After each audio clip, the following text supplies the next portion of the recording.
I spent my 30th birthday alone, only to find out my family used my life savings to throw my sister, Sloane, a lavish wedding with my fiancé, Grant.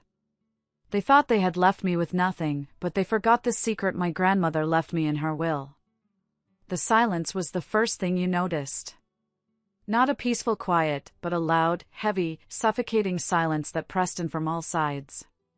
It was 8 p.m. on a Tuesday, the day I turned 30, and the only sound in my apartment was the low, mournful hum of the refrigerator. The party, my party, was supposed to be raging. 50 of my closest friends and family were meant to be here, laughing, clinking champagne glasses, celebrating the start of a new decade. Instead, 50 empty chairs sat in a storage unit, and I sat on my sofa, staring at a single slice of lemon and lavender cake. It was an expensive cake, the kind you only buy for a milestone. I'd picked it out with my fiancé, Grant, months ago. Now, it sat on my coffee table, a sad, solitary monument to a celebration that never happened. I'm Thea, by the way. And on my 30th birthday, my life as I knew it didn't just end, it was assassinated. To escape the crushing quiet, I did what we all do, I picked up my phone. Mindless scrolling, a digital anesthetic for a hollow ache in my chest. I scrolled past pictures of my friends' babies, their promotions, their happy, normal lives. I felt a familiar pang of something I hadn't yet named, a feeling of being on the outside looking in, even within my own life. Then, a notification popped up at the top of my screen. A tag in a photo album. My heart gave a stupid little flutter of hope. Maybe it was a surprise? A collection of old photos for my birthday? I tapped on it without thinking. The screen filled with an image so professionally shot, so bathed in soft, golden light, that it took my brain a second to process the horror. It was a wedding. White roses dripped from every surface. Fairy lights twinkled like captured stars. And in the center of it all, radiant in a cloud of white lace, was my younger sister, Sloane. She looked beautiful, smugly triumphant, a bride. For a split second, the primary emotion was a confusing, childish hurt. She got married and didn't even tell me? Then my eyes moved to the man standing beside her. The air punched out of my lungs. My blood didn't just run cold, it turned to ice. He was beaming, his hand possessively on her waist, flashing a smile I knew better than my own. The same dark hair, the same strong jaw, the same blue eyes that had looked into mine just last week and promised me forever. It was Grant. My Grant. My fiancé. The phone felt slick in my hand. I couldn't breathe. My thumb, shaking uncontrollably, zoomed in on his face. It was him. No doubt. The silence in the room wasn't quiet anymore. It was screaming. A high-pitched, silent shriek that echoed in the space where my heart used to be. I spent my 30th birthday alone, only to find out my family used my life savings to throw my sister, Sloane, a lavish wedding with my fiancé, Grant.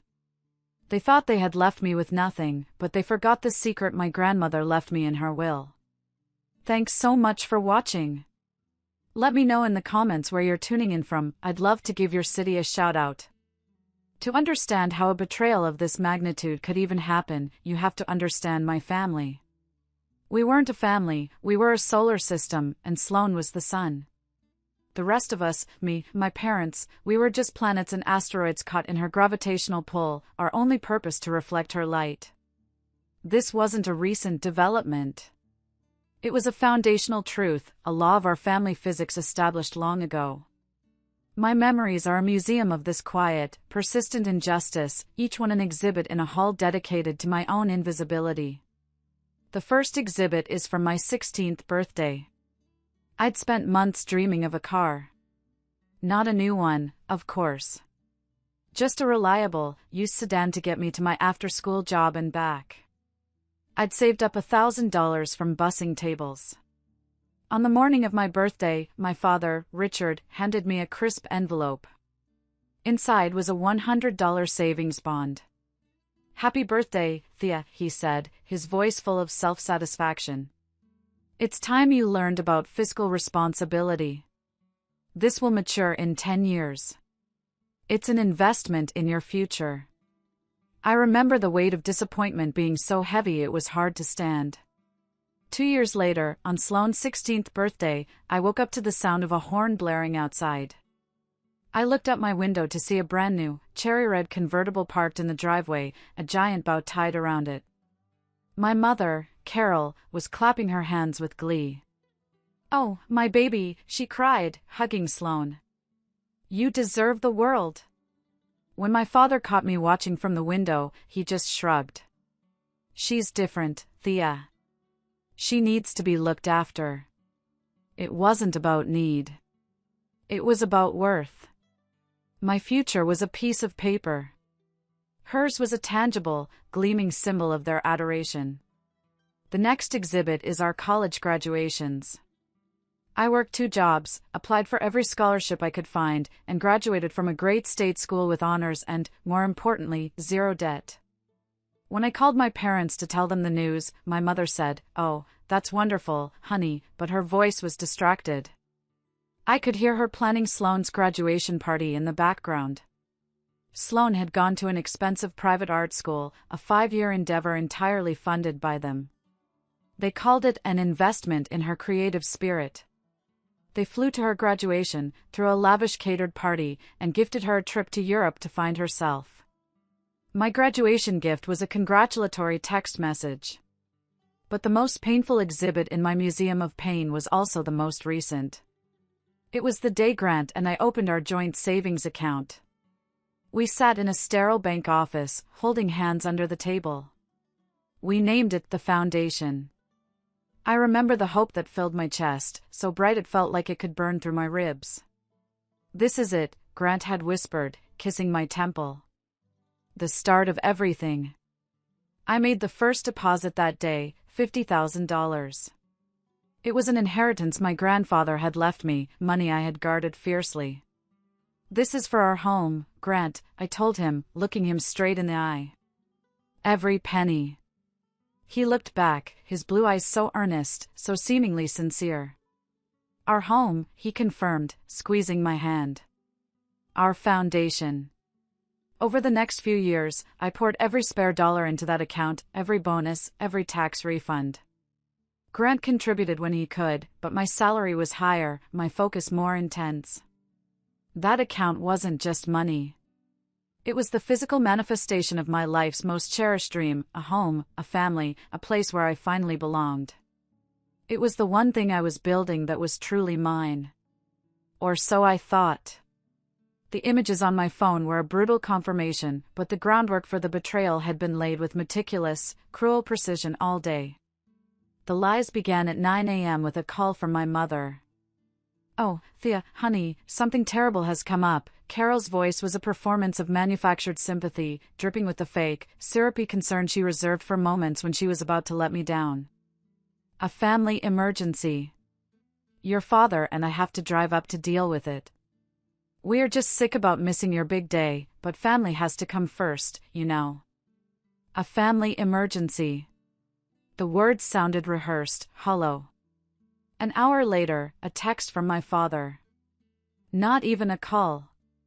Just 5 words, "Can't make it. Talk later." No explanation. No apology. Just a dismissal. I called Sloane 3 times. Each time, it went straight to her chipper, recorded voicemail. "Hey. You've reached Sloane. Leave a message and make it fabulous." The deepest cut, though, came from Grant. He'd called the day before, the tinny sound of airport announcements in the background. "Babe, I am so sorry," he'd said, his voice laced with convincing regret. "This client in Chicago, they moved the meeting up. It's a huge deal for my promotion. I'll be back Friday, and I'll make it up to you, I swear." He was the man I was building a life with. His promotion was our promotion. His success was our success. So I told him I understood. I told him to go crush it. I told him I loved him.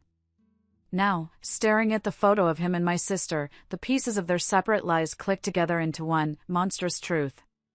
The family emergency, the curt text, the missed calls, the business trip. It wasn't a series of unfortunate events. It was a conspiracy. One perfectly coordinated plan with a single, pathetic target, me. My thumb was still hovering over Grant's contact when my phone buzzed again. It was my mother. A stupid, hopeful part of me thought she was calling to explain, to confess. I answered, my voice a dry whisper. Hello? Thea, honey. Oh, thank God you answered. The manufactured tears were back, thick and frantic. We were so worried. We just heard what Sloan and Grant did. It's a terrible, terrible misunderstanding. I stared at the wall, the phone feeling as heavy as a brick. You just heard? I repeated, my voice flat, dead. Yes, honey. Grant told us, he told all of us, that you two had broken up months ago. He said it was mutual, that you were staying friends. We had no idea you still thought you were together. Oh, you poor thing, he completely fooled you. And us. Sloan is heartbroken that this might hurt you. That's why they kept the wedding so small and quiet. Small and quiet. The photos depicted a lavish affair at one of the most exclusive venues in the state. I could see a 12-piece band in the background. My abandoned party for 50 had cost a fraction of their small and quiet wedding. Mom, I said, my voice dangerously low. Where did they get the money for that? A slight pause. Oh, you know, Grant's been doing so well. That promotion came with a wonderful bonus. He insisted on paying for everything himself, to show your father he could provide for Sloan. A new thought, cold and sharp as a shard of glass, pierced through my shock. Our money. While she kept babbling about how I needed to be the bigger person for my sister's happiness, my other hand was already moving. I swiped out of the photos and opened my banking app. My heart hammered against my ribs. I tapped in the password to the foundation. The screen loaded. My breath hitched. I felt the blood drain from my face. The balance at the top of the screen read $47.13. It had been over $120,000 just last week. $120,000 of my savings, my inheritance, my future. All of it, gone. Thea, are you there? Honey, don't shut us out, my mother pleaded. I didn't hear her. I was just scrolling, my thumb moving mechanically down a long list of transactions. A digital ledger of my life's demolition.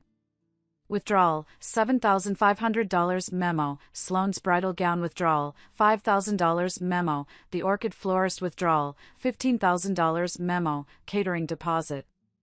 And then, at the bottom, dated just 4 days ago, was the final, devastating blow. A wire transfer. $70,000.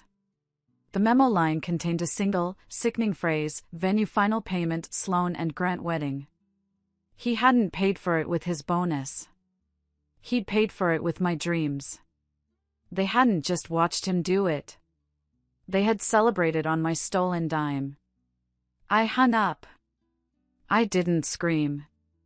I didn't say goodbye. I just pressed the red button, cutting her off mid-lie. The grief was a physical force, a wave that slammed into me and dragged me under. I slid off the sofa onto the floor, curling into a ball as a guttural sob tore itself from my throat.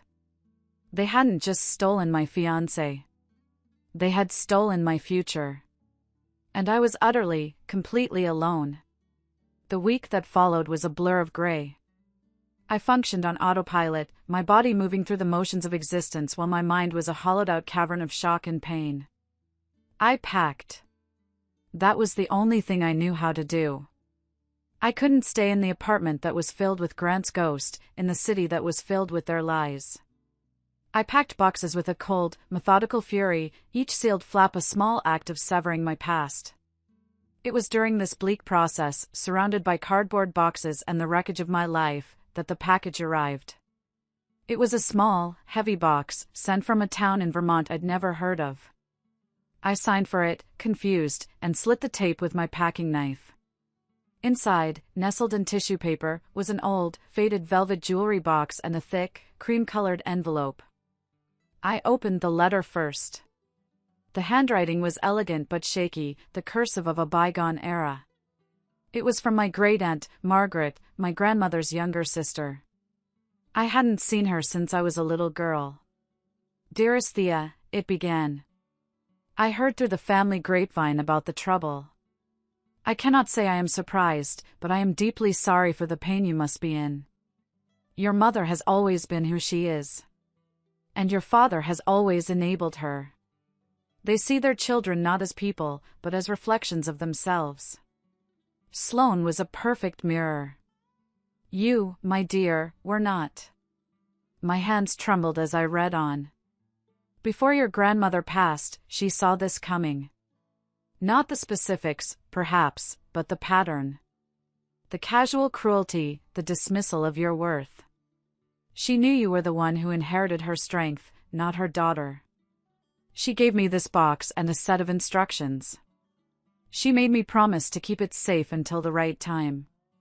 She said your mother would try to claim its contents, but that they were not for her.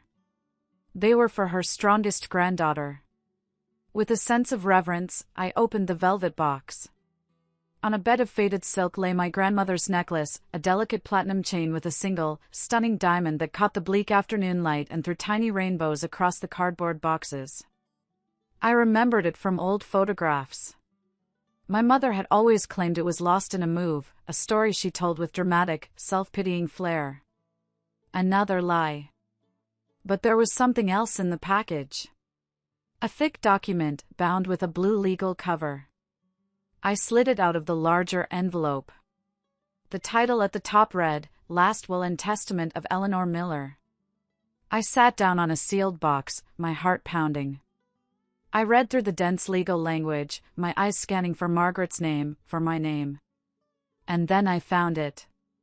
It wasn't about the necklace. It was about something so much bigger, so much more audacious, that I had to read the paragraph 3 times for it to sink in.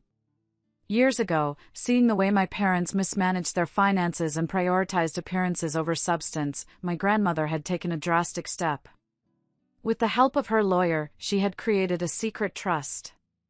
The family home, the beautiful colonial house on Maple Street where my parents lived, the one they hosted lavish parties in, the one that was the bedrock of their social standing, had been placed into this trust. The will was explicit. The trust was to be managed by my great-aunt Margaret until my 30th birthday. On that day, and not a moment before, full, unencumbered ownership of the property at 42 Maple Street was to be legally transferred to me, her granddaughter, Thea Miller. I stood up, the document shaking in my hand. The air in the room felt electric. My parents, my sister, my ex-fiancé, they were living in my house. They were celebrating their treachery, their theft, under my roof. And they had absolutely no idea. The grief, the shock, the helpless despair that had been suffocating me for a week, it all burned away in an instant, incinerated by a sudden, clarifying rage. This wasn't just a betrayal anymore. It was a declaration of war. And they had no idea that I had just been handed the ultimate weapon. My grandmother hadn't just left me a necklace. She had left me an inheritance of power. She had left me justice.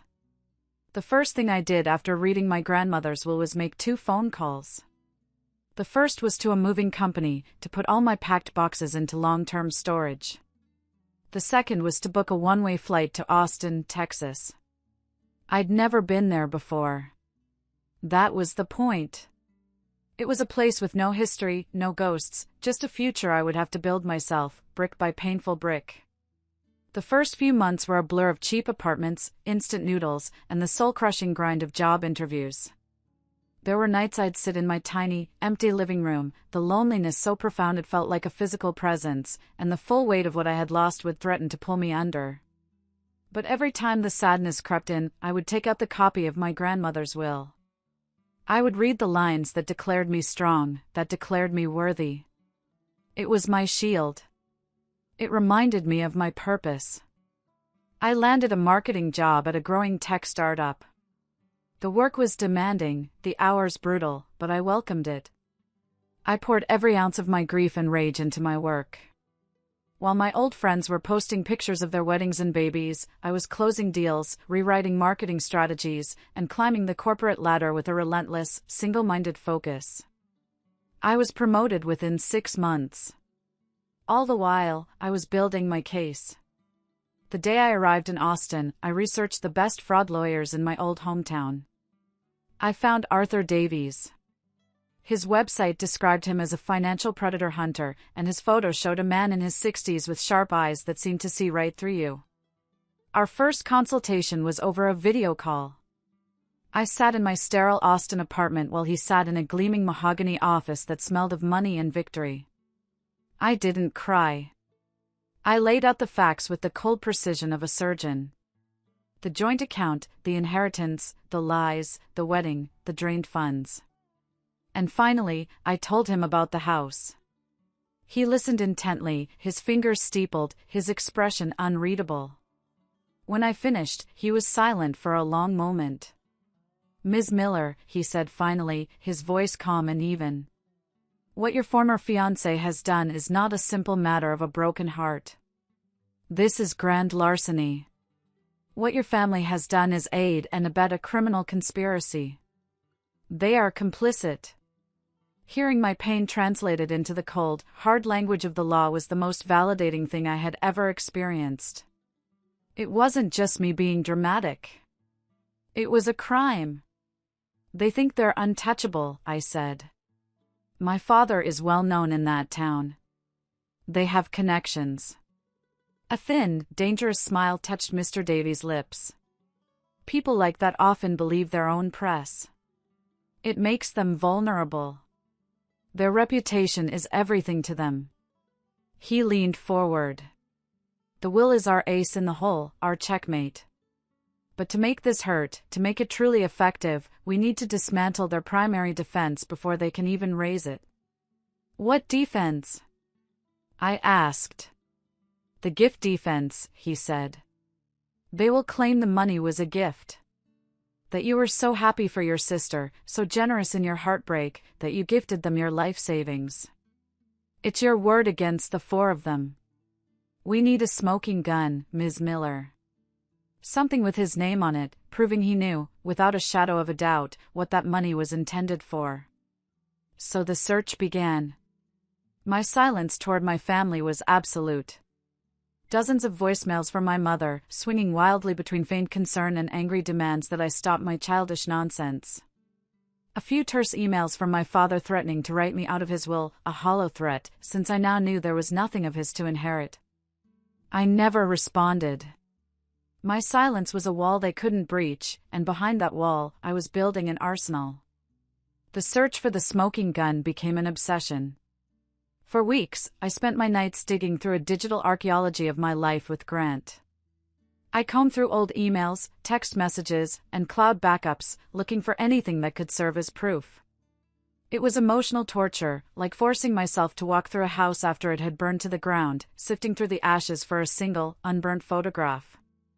Most of our financial discussions had been verbal, casual conversations over dinner or on long drives, full of words like our house and our future that were legally meaningless. Frustration began to set in. The case was strong, especially with the will, but Davies was right. Without concrete proof of intent, they could muddy the waters, drag it out, and paint me as a vengeful ex. My father was a master of public perception. He could easily spin a narrative that would make me the villain in my own story. I was close to giving up one Saturday night, staring at a stack of legal documents and feeling a familiar wave of hopelessness, when I decided to organize my old external hard drive. It was a digital junk drawer, full of old college papers, photos, and forgotten files. I was about to reformat the entire thing when a single folder caught my eye. It was labeled, simply, Home Search. My heart started to beat a little faster. I clicked it open. Inside were dozens of subfolders, each named with a different address, filled with property listings and mortgage calculations from over a year ago, when Grant and I had been seriously looking to buy. It was a painful reminder of how close I thought I'd been to my dream. I clicked through the files, mostly PDFs of real estate listings. Then I saw it. An email file. I didn't even remember saving it. The subject line was pre-approval documentation. I double-clicked. My email client opened, and a chain of messages from our mortgage broker, a woman named Carolyn, loaded onto the screen. I scrolled down, my eyes scanning the text. It was mostly boring financial jargon. Then I saw the last email in the chain. It was from Grant. He had sent it to Carolyn, and he had CC'd me. I had a vague memory of him telling me he was handling the final paperwork. My breath caught in my throat as I read the words he had written. Hi, Carolyn. Great speaking with you. Just to confirm, for the mortgage pre-approval application, the $120,000 currently in our joint the foundation account is from Thea's personal savings and an inheritance she received from her grandfather. This entire amount will be used for our down payment and closing costs. Please let me know if you need any further documentation from our end. Best, Grant. I stared at the screen, my vision blurring. I read it again. And again. There it was. In black and white. Undeniable. His own words, sent from his own email account, explicitly stating the source of the money and its sole, intended purpose. It wasn't a gift. It was a down payment. He knew it. He wrote it. He documented it. A sound escaped my lips, half laugh, half sob. The smoking gun. It wasn't just smoking, it was a cannon that had just been fired. I immediately attached the file and sent it to Arthur Davies with a single sentence, I think this is what you were looking for. His reply came back in less than 5 minutes. We've got them. They have nowhere to run. A wave of relief so powerful it made me dizzy washed over me. The fight wasn't over, but I knew, in that moment, that I was going to win. Later that night, a strange sense of calm propelling me, I found myself scrolling through the society blog of my old city. And that's when I saw the announcement for the 15th annual Miller Family Charity Gala. Their crown jewel event. An idea, sharp and brilliant and absolutely vicious, lit up my mind. I picked up the phone and dialed my lawyer. Mr. Davies, I said, my voice steady and sharp with newfound purpose. Forget filing a motion. I have a much better stage for our opening act. The 6 weeks leading up to the gala were the most intense of my life. The plan was audacious, and Arthur Davies, after a moment of stunned silence, embraced it with the enthusiasm of a seasoned predator.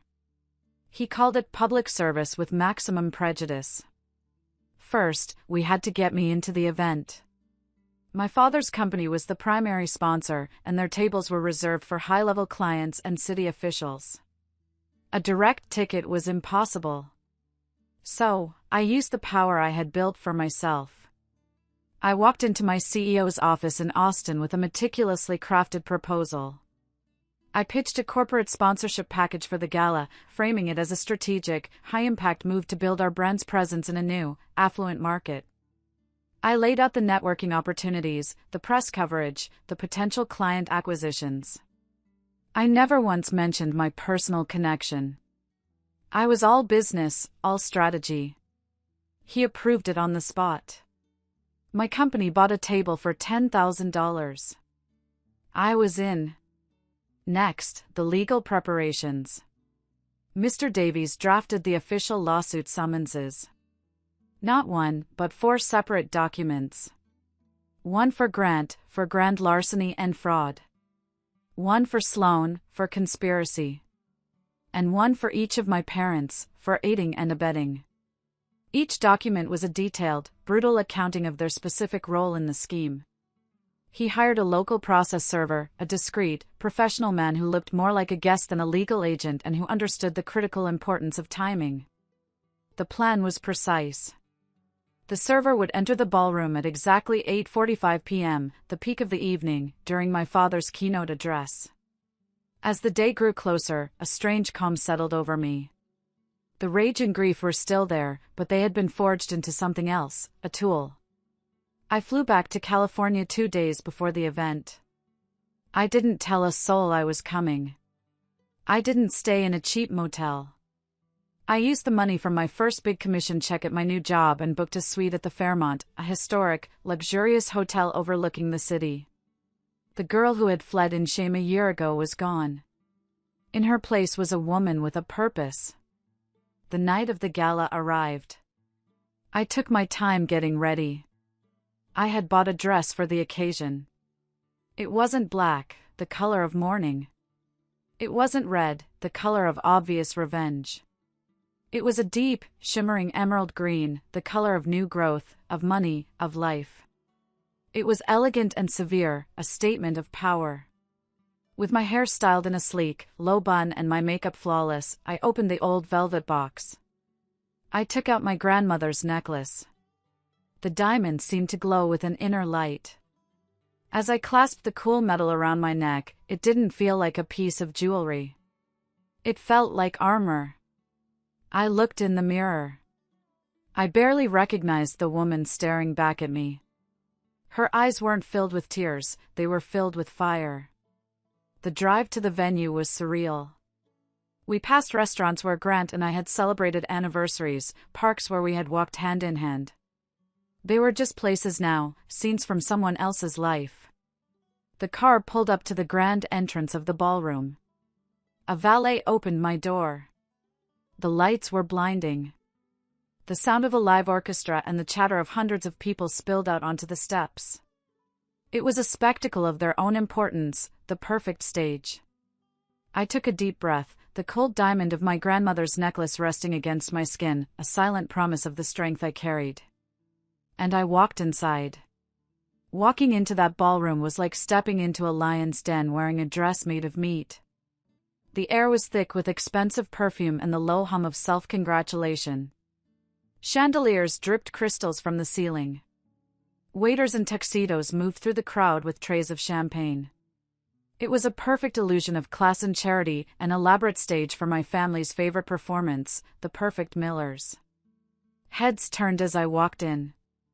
I saw the ripples of recognition, the whispers spreading from one small, gilded group to the next. Is that Thea Miller? Richard's daughter? I thought she moved away. I ignored them, my eyes scanning the room, searching. And then I saw them. They were holding court near the main stage, the flawless family on full display. My father, Richard, looked regal in his custom tuxedo, shaking hands with the mayor. My mother, Carol, was radiant in a silver sequined gown, laughing that tinkling, fake laugh of hers that always set my teeth on edge. And standing beside them, holding hands, were Sloane and Grant.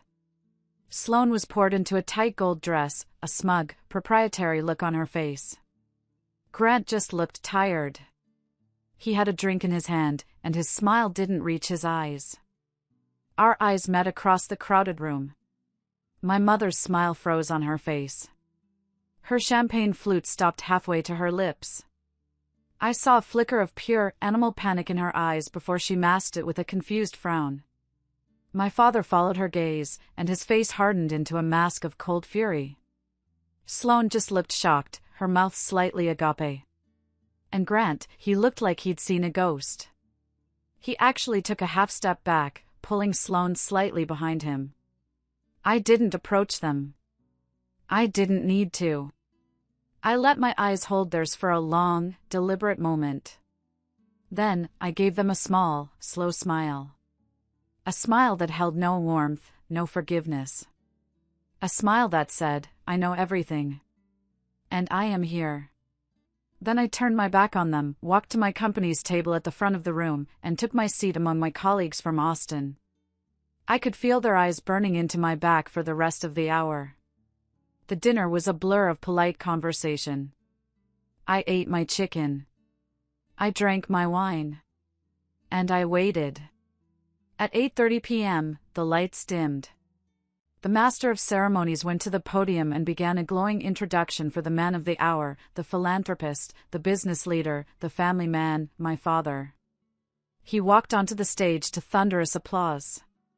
He stood at the podium, basking in the adoration, a king in his castle. "Thank you, all of you, for being here tonight," he began, his voice booming through the speakers. "When we talk about community, we are really talking about family. We are talking about integrity. We are talking about the values we pass down, the legacy we build." I watched the clock on my phone. 8:44. Just as my father was reaching the crescendo of his speech about honor and trust, I saw him. A man in a simple, well-tailored gray suit entered the ballroom from a side door. He was unremarkable, invisible. He moved with a quiet purpose, his eyes scanning the room. He was the process server. He walked directly toward the stage. A few people noticed, a low murmur starting in the crowd. My father, blinded by the stage lights, didn't see him at first. The man walked up the short set of stairs and approached the podium. My father stopped mid-sentence, his eyes widening in confusion and then anger. "Excuse me," he hissed into the microphone, the sound echoing through the hall. "This is a private event." The man in the gray suit didn't flinch. He simply extended a thick manila envelope. "Richard Miller," he said, his voice calm but firm, not captured by the mic but audible to the front rows. "You've been served." A collective gasp went through the ballroom. The man placed the envelope on the podium in front of my stunned father. Then he turned, walked down the stairs, and headed directly for my mother's table. He handed a second envelope to her. Her face went white as a sheet. He then moved to Sloan and Grant's table. He placed one envelope in front of Sloan, who immediately burst into tears. And finally, he placed the last envelope directly in front of Grant, who just stared at it as if it were a venomous snake. "Grant Thompson, you've been served." The ballroom erupted. The whispers turned into a roar. Cell phone cameras were everywhere, flashes going off like fireworks. My father stood frozen on the stage, his legacy forgotten, his integrity shattered. My mother looked like she was going to faint. My sister was sobbing uncontrollably into her hands. I didn't say a word. I didn't have to. I took one last look at the wreckage of their perfect evening, at their reputation turning to ash right before their eyes. Then I stood up, smoothed down my emerald green dress, and walked out of the ballroom, leaving the symphony of their destruction behind me. The fallout was immediate and spectacular. By the time I landed back in Austin the next afternoon, the story was already the lead item on the local society blog that had once praised my father as a pillar of the community. The headline was merciless: Miller Charity Gala ends in chaos as family patriarch served with fraud lawsuit mid-speech. Arthur Davies, true to his predatory instincts, had given an anonymous but very detailed tip to a journalist he knew. The article wasn't just about the dramatic serving, it included the damning details. The birthday betrayal. The drained savings account. The stolen inheritance. The conspiracy. The story of my father's integrity was replaced by the story of his family's greed and breathtaking cruelty. They didn't stand a chance. Their power, their influence, was built entirely on a foundation of public perception. And I had demolished that foundation with a single, well-placed legal document. Facing a public trial, the discovery process that would expose every single one of their financial and personal secrets, and the complete collapse of their social standing, they folded. Completely. Mr. Davies called me a week later. "They've surrendered," he said, and I could hear the satisfaction in his voice. "Unconditionally. They will not fight. They want this to go away as quickly and quietly as possible." The settlement was swift and brutal.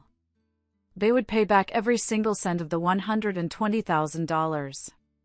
On top of that, they would pay an additional $200,000 in punitive damages for emotional distress and fraud. and the final, most important term, they had to sign a legally binding statement, which would be filed with the court, acknowledging that the funds were not a gift and were misappropriated without my consent. It was a confession, in writing. There would be no messy fight, no battle over lies, just a quiet, humiliating defeat. The money appeared in my account 3 days later. A single wire transfer for $320,000. But looking at the number on the screen, I felt a strange sense of detachment. It was never about the money. It was about the truth. It was about taking back the power they thought they had stolen from me forever. Their business suffered. Clients who valued discretion pulled away. Friends who had once flocked to their parties now crossed the street to avoid them. They had built their world on a foundation of appearances, and I had brought the whole house of cards down. If you're still listening, please help me by liking this video and commenting the number 1 below. It lets me know you've given me a like, and it tells me that you're with me on this journey. Your support is a huge encouragement that fuels me to keep going. Please comment with the number 1, and then listen as I tell you the rest of my story. A month after the settlement, I flew back one last time. It was time to play my final card. I arranged a meeting at the house on Maple Street. My house. I arrived with Aunt Margaret on one side and Arthur Davies on the other. My support system. My truth tellers. We walked into the living room where my parents, Sloan, and Grant were waiting. The atmosphere was thick with resentment. They looked haggard, defeated, but still defiant.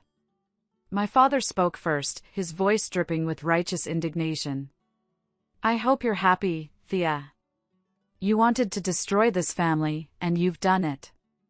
You've humiliated us, cost us our friends, our business." My mother chimed in, her voice trembling with theatrical tears. "After everything we've done for you. How could you be so cruel? So ungrateful? We are your family." Sloan just glared at me from the sofa where she sat huddled next to Grant, her face a mask of bitter hatred. They were trying to ambush me, to guilt me into feeling like the villain. A year ago, it might have worked. But the woman who stood before them now was not the same one they had broken. I didn't say a word. I just looked at them, my expression calm, unreadable. I let their accusations hang in the air, echoing in the sudden silence. Then, I nodded to Mr. Davies. He stepped forward, placing a file on the coffee table. "Richard, Carol," he began, his tone professional and devoid of emotion. "We are not here to discuss the settlement, which is finalized. We are here to discuss the matter of this property." My father scoffed. "What about it? It's been in our family for generations. At least Thea can't take that away from us." Mr. Davies opened the file, revealing a copy of my grandmother's will. "Actually," he said, "that's where you're mistaken. According to the last will and testament of Eleanor Miller, her primary asset, this house and the land it sits on, was placed into a testamentary trust upon her death." He let the legal term sink in. My parents exchanged a confused look. "The terms of the trust," Davies continued, "stipulated that upon her granddaughter Thea Miller's 30th birthday, the trust would be dissolved, and full, unencumbered title to this property would be transferred directly to her. That transfer was legally executed 1 month ago. I have the new deed right here." He slid the document across the table. My name was at the top, in bold, black letters.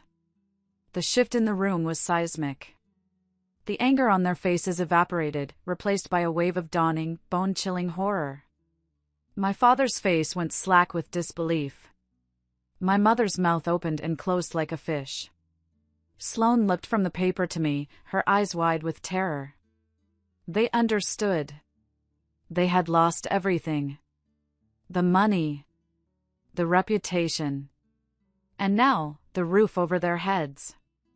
It was only then that I spoke. My voice was quiet, but it filled the silent room. "You took what you thought was my future, the foundation I was trying to build for myself," I said, my gaze sweeping over each of them. "But you were wrong. My grandmother, she gave me the real foundation. She gave me this. I paused, letting the weight of their new reality crush them.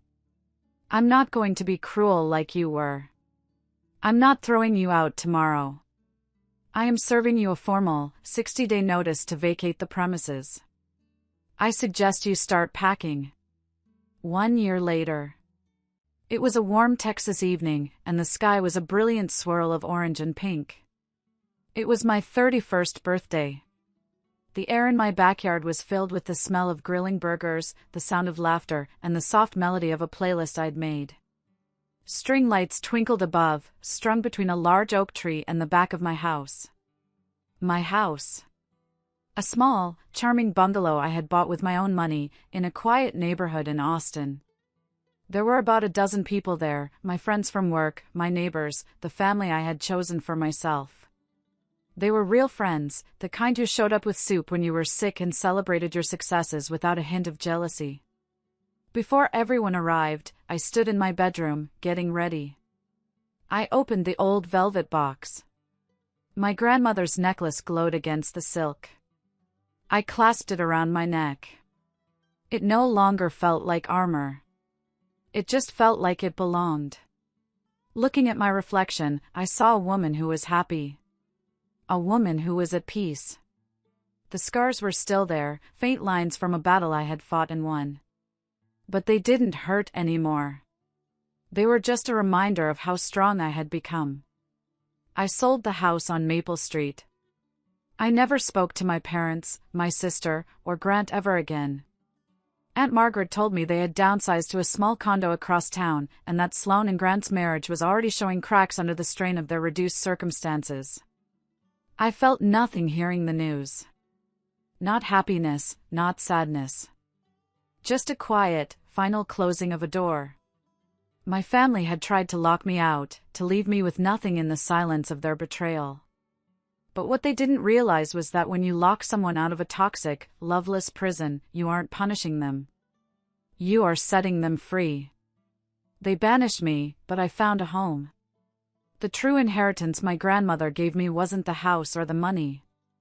It was the chance to escape, the power to break free and build my own foundation, one based on my own self-worth, not their validation. They tried to erase me from their family, so I erased them from my life. They say blood is thicker than water, but sometimes, the only thing you can do is cut the tie to stop the bleeding. Am I wrong for what I did? Thank you so much for listening. If my story resonated with you, please consider subscribing to the channel and hitting the notification bell so you won't miss what's next.